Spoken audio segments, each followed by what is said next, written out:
I can talk. It's episode 226 of The Mortals, and I have been without a voice since my interview with Mel, which was amazing. She was talking about how she was sick, and I think she got me sick from the podcast. Virtual sickness. Could that ever become a thing?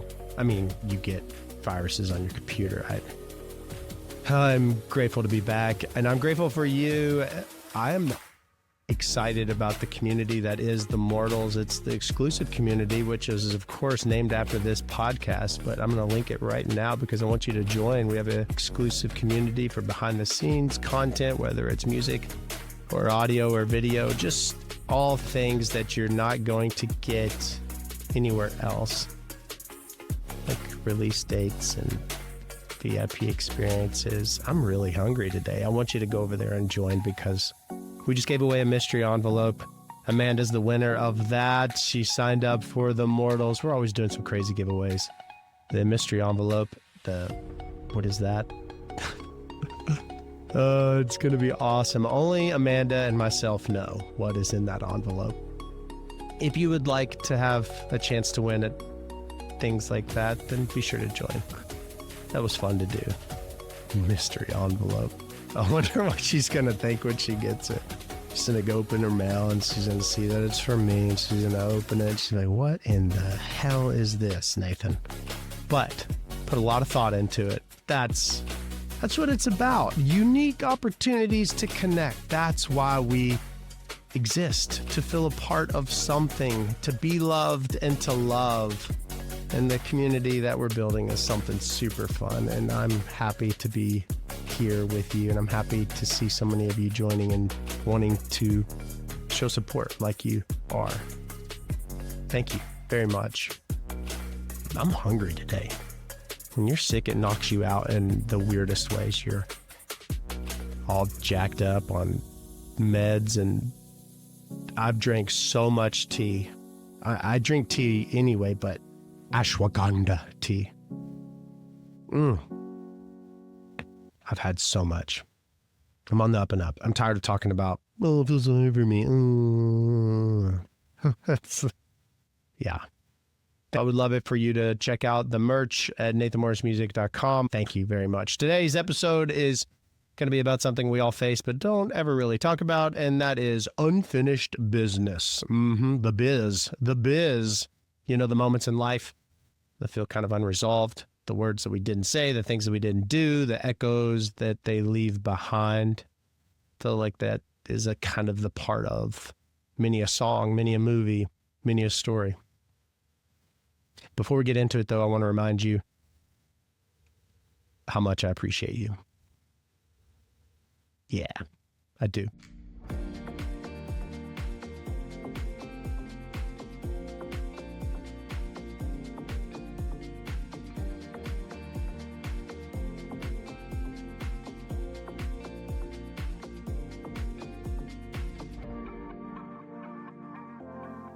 And before we get into it, I do want to remind you, if you serve families in the funeral profession, Director OS is not just a course, it's about changing the way that we show up for people when it matters most. I'm linking that right now below in the description. Let's get into today's episode. Wiki wild. It is time for Trending Topics. A big shout out to our mortals. Jeremy, thank you very much for your being on the legacy tier. It means so very much to me. I'm grateful for you. Christy as well, thank you for being on the legacy tier. If you would like to be shouted out, shout it out. I have a new single coming out very soon. It's a song called Waves. If you would like to be in the music notes, in the production notes, in the creator notes, if you would like to be shouted out in there and other ways, then you need to join The Mortals. Let's talk about some trending topics. You ever feel like the past isn't really gone? Like it's just waiting for...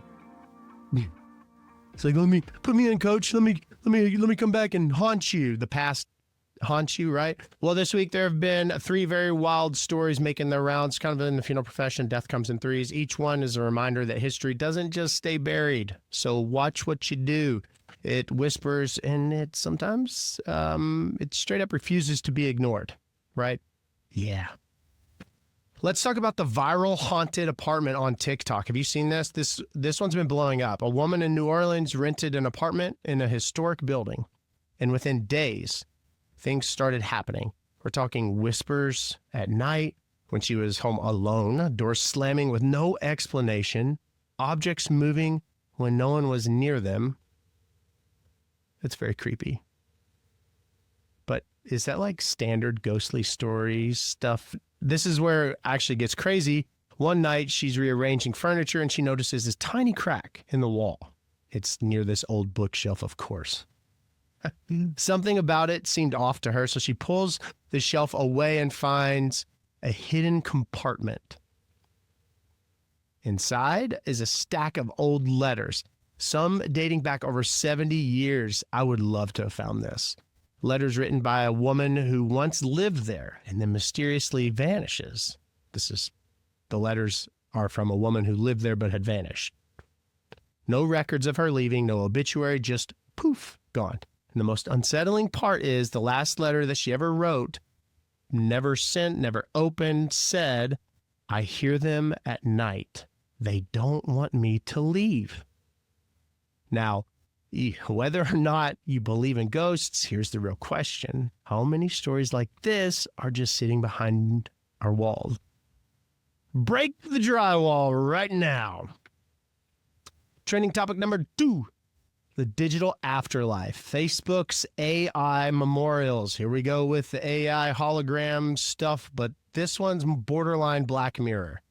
Facebook is testing a new feature that uses AI to generate responses on memorialized accounts. Like you can have your account on Facebook set to when you go kaput, it will flip over to a memorial page.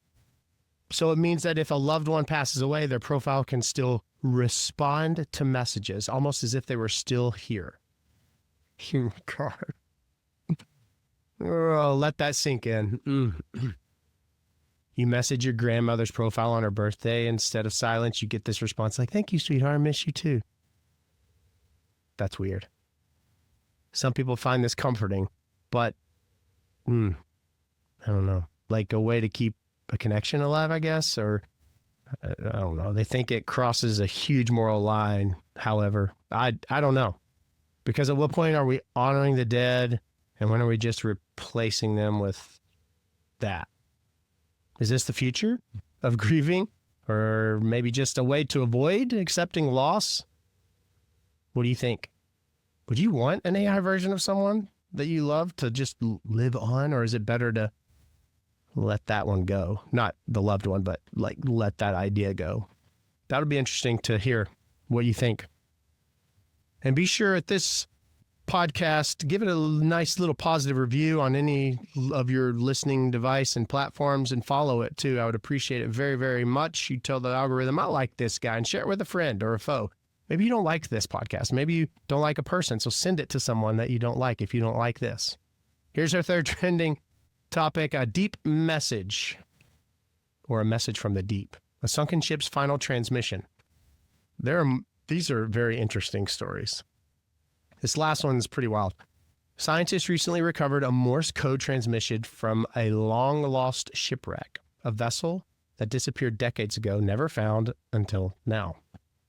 And the message? The final words that were sent before the ship vanished were, "We were never alone." That's it. No follow-up, no distress signal, just those 4 words. But here's the kicker. The crew's last known position was right over the deepest part of the ocean, where less than 5% of the seafloor has even been explored. We were never alone. I mean, with all the UFO stuff happening right now, I wonder what that means. Was it something, someone? I don't know. But what's scarier is the idea that we are alone out. Eesh. I don't know. What is scarier? I would be the fact that they were on the ocean where only 5% of it had been explored. Like of that Either way, those are your 3 trending topics. Those are spooky. Those stories, they're good reminders, I think, that the past isn't the past, really, because you have the hidden letters, you have the digital echoes, you have the transmissions that were never meant to be heard, maybe. But if history has taught us anything, no message stays buried forever. That was very dramatic, right? I like that we had the trending topics. Of course, now it's time for our 3 rando facts. You're very welcome.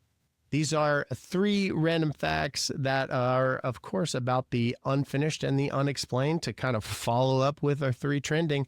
A graveyard with an open invitation is our first random fact. There's a cemetery in England that holds a grave without a body. An empty grave, just waiting. It was reserved over a century ago by a man named Charles Peck, who was absolutely convinced he'd return after death. Not in some vague, my spirit will live on kind of way. He meant physically return. He believed without a doubt that he would find a way back to the world of the living. So he made arrangements. He purchases this plot, had a headstone placed with his name on it, and even paid the cemetery in advance to ensure that when he, quote unquote, returned, there would be a place for him. The catch? The grave was never sealed. The cemetery honored his request and left it open, waiting for his return. And here's the eerie part. Over the years, visitors claim that they've seen a man in period clothing wandering that area. No record of anyone matching his description being buried there. Just a lone, open grave, still waiting for the man who promised that he'd come back. Interesting. Random fact number 2. A letter delivered 90 years late. The mail has sucked lately, by the way. Justin, fellow mortal, he ordered handwritten lyrics for one of his favorite songs, Vagabond, which I appreciate. And all my music is streaming everywhere. Please check it out. And if you would love me to give you a handwritten note, I'll be glad to do that. NathanMorrisMusic.com. You can purchase you a handwritten lyric. He did. And the mail has still not delivered it. Twice. And counting. This will be the thrice time. Sorry, Justin, but I'm grateful for your support. I really am. But this letter took 90 years. Imagine writing a love letter. You pour your heart into it, you seal it up, send it off, only for it to arrive. Never. Completely lost in the mail. This happened in 1935. A soldier who's stationed overseas wrote a final letter to the woman that he loved, promising he'd return to marry her. But that letter, it never made it. It wasn't found until 2024 in an old post office storage unit, tucked away in a box of undelivered mail. The heartbreaking part, the woman he wrote to never knew. She waited for him. He thought she had moved on. Their story ended before it ever even had a chance to begin. The letter finally reached her granddaughter, who read it out loud for the world to hear. And for the first time in almost a century, his words, his love, were finally heard. Dang, some stories don't get the endings that they deserve, but sometimes they do find their way back. That's sad and sweet and bittersweet and romantic. Aw. Third random fact, NASA's ghost signal from deep space. This one's straight out of sci-fi horror films. In 2024, NASA picked up a mysterious radio signal from deep space. No big deal, really. Well, this one was sent from Earth over 50 years ago. There is no known record of the signal ever being transmitted, no documentation, no explanation, but it bounces back 5 decades later. The message itself is still being analyzed, but the leading theories, either we sent something out and forgot about it, or something sent it back. Weird. That always blows my mind, this whole space thing. Basically, so 50 years ago, something was received that says it came 50 years ago, was transmitted from Earth, but there's no record of anything transmitted 50 years ago that they're still decoding it. Anyway, an empty grave, a love letter, signals. Spooky. Those are your random facts on the mortals. 3 trending topics. 3 rando facts, and now we're here for the main event. This is The Man Who Refused to Be Buried. And you can submit any one of your spooky stories or a story that's so ridiculously wild, you can do it anonymously. Obviously, I will not share your... You will remain anonymous. This is anonymous. Meet me in the Mortals. You can reach out to me there directly. That's where the exclusive community is. And this is where the funeral that wouldn't stay quiet is.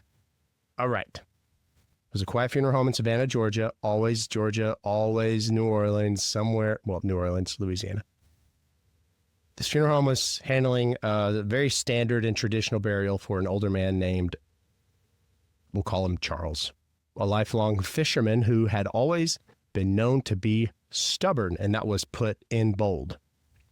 His family had no concerns, no unresolved conflicts, no unusual last wishes. Everything was in order, very traditional. But when they arrived at the cemetery the day of the burial, the hearse refused to start. At first, the funeral director laughed it off because it's happened. Older vehicles, bad luck. But when they moved the casket into another hearse, that one wouldn't start either. I'll pause there.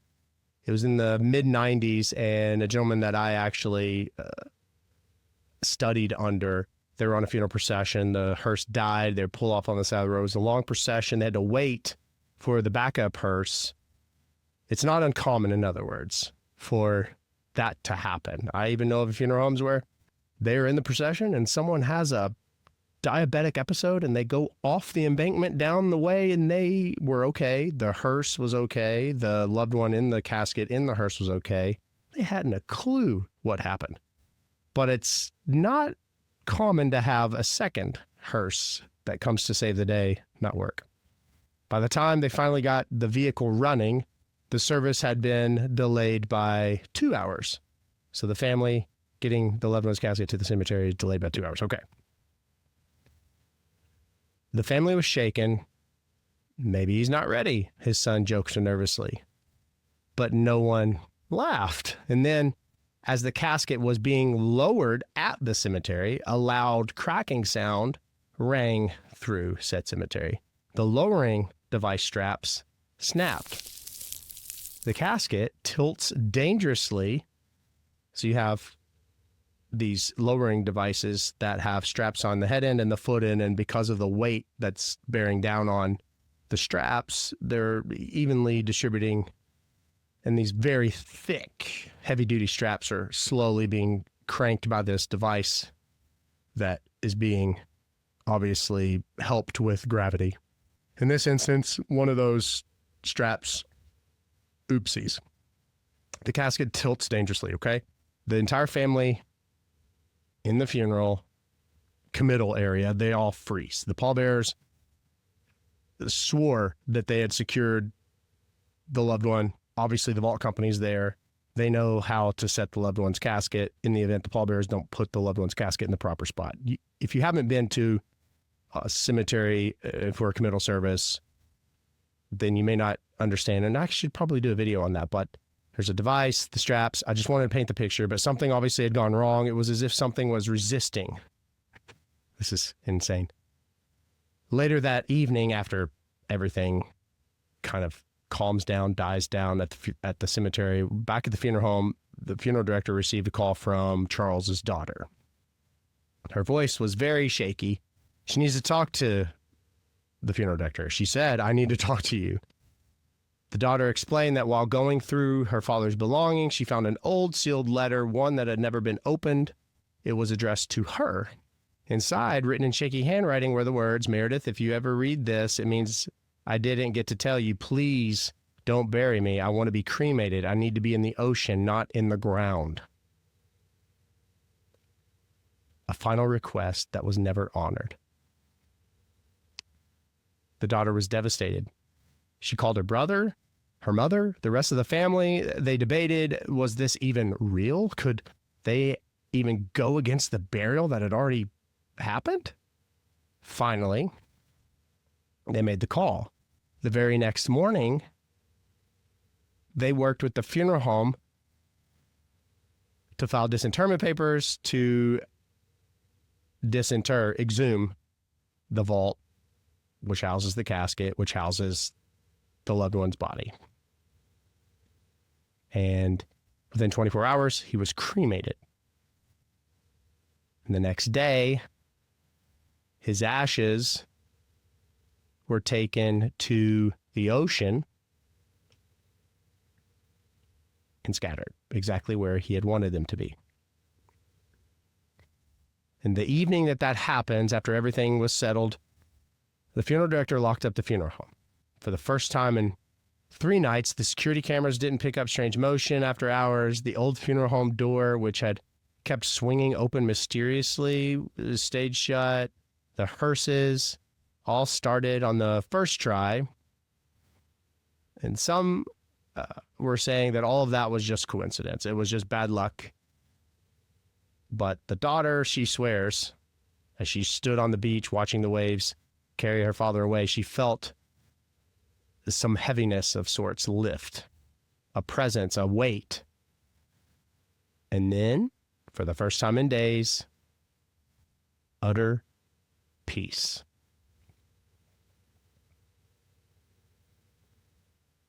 I believe that our souls, which are housed inside of our physical being, at the time of our physical being's death, as we cease to breathe physically, I really wonder what that soul, I would hope, as my faith teaches me, eternal life is my goal in heaven, and I would hope that if that is my ultimate reward, that I would not have weight or heaviness, and whatever the physical act that is done to my body, my physical body, I would not be the least burdened by it. I think that that's what eternal peace is, that surpasses all understanding. I mean, our worldly brains are like, oh, I can't believe you didn't honor their wishes. And I'm not mocking at all people who say that, because that's my worldly brain too. I'd be like, why would you not honor someone's wishes? I just have so many questions about that. I don't think it's coincidence. I think there's something, but I don't know why or how or what. I don't know. Some people believe that ghosts are just memories. Others believe that they're souls with unfinished business. I don't know what I believe in this instance. Some people maybe just aren't ready to go. They want to make some more. They want to make some more noise. If I could ask, though, if you had one final message to leave behind, what would it be? If these stories resonate with you, The Mortals is where we keep some conversations going. You can reach out to me there and share your spooky, scary story. I might just share it here on The Mortals, the podcast. And every one of you in the funeral profession, Director OS, is about making sure we get it right while people are still here. Link is in the description for you to level up. The keys to the kingdom are there for you to be progressive and exceptional in the way in which you carry out care. At the end of the day, we all leave a legacy. The question is, my friends, will it be the one that you intended it to be? New single, Waves, is coming at you very, very, very soon. I've got my voice back. La, la, la, la, la. Thanks for bearing with me. You just don't know what you have until it's gone. And no one can get. Nope, can't always get what you want is what that melody is. We take everything for granted. Everything. Our sight, our ability to speak and sing. I remember it was years and years ago, I was doing a show in weirdly enough, Atlanta, Georgia. And I was performing, and mid-set, my voice just literally goes. It can't even make a noise. It's nothing. And Nathan Walters was playing keys, and I had to just abruptly stop. And everyone in the crowd, it was so really special, because everyone in the crowd, I mean, I was very embarrassed and emotional, and it was like a group of 40 or more people gather around me in a circle and just start saying a prayer for me. So I've always been oddly mindful of the gift that is my voice. And so I've been very mindful of making sure I've taken care of it these last my gosh, it's been a week. But be extra mindful of something that you wouldn't necessarily be otherwise today. Maybe it's the fact that you can taste ice cream, whatever that may be. Just realize that some people can't. Some people don't have that ability or that gift, or never have ever been able to be blessed with that opportunity. This is Immortals. This is a show which pulls back the curtain and takes down the walls brick by brick and exposes the hearts, the true hearts of those caring for those you love most. And I meet you here, whether you have much, whether you have little. I don't give a damn whether you pray or worship or not, or meditate or not. I meet you here. And I think that's a very important thing. It's great if we don't agree. I don't care. But I can hear you. I can acknowledge what you think and say. It's okay. You know what? You're pretty awesome the way that you are. Have some compassion, have some kindness. The world needs that, and I need and would appreciate you to check out nathanmorrismusic.com and check out some of that brand new merch we got with some swag. You can get discounts if you join the Immortals. I'm just saying, every little bit helps me. Keeps the lights on. You're like coal. All right, that's 226. See ya.